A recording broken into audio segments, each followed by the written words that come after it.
কোকৰাঝাৰৰ ঘটনাটো আমাৰ কাৰণে খুব দুৰ্ভাগ্যজনক আৰু ইয়াতে ভুল বুজাবুজি হৈছে। ইয়াত কোনোবা থাৰ্ড পাৰ্টিয়ে সোমাই পেলাই যিটো ৰাজনৈতিকভাৱে এইটো এডভান্টেজ ল'ব বিচাৰিছে বা গণ্ডগোল কৰিব বিচাৰিছে, সেইটো আমি কেতিয়াও এনকাৰেজ নকৰোঁ। মুঠতে আমাৰ এটাই আহ্বান, আদিবাসী হ'লেও এই অঞ্চলৰে মানুহ, বড়ো হ'লেও এই অঞ্চলৰে মানুহ, শান্তি বজাই ৰাখক। আমি সেইটোৱে আপিল কৰিছোঁ। অকলে এই অঞ্চলৰে মানুহ, কোনো বাহিৰৰ মানুহ নহয়। আমি ইয়াতে থাকিব লাগিব, সাৰা জীৱন ইয়াতে থাকিব লাগিব, ইয়াতে কাম কৰি খাব লাগিব, একেলগে থাকিব লাগিব।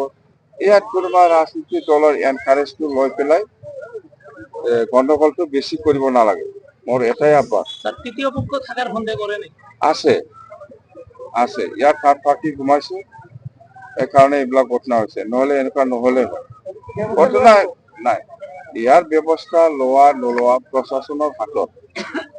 প্ৰশাসনৰ হাতত, আমাৰ হাতত প্ৰশাসন নাই। প্ৰশাসনৰ হাতত আছে, প্ৰশাসনে দায়িত্ব ল'ব, এই চিটুৱেশ্যনটো যেনেকৈ হ'লে কণ্ট্ৰল কৰিব লাগে।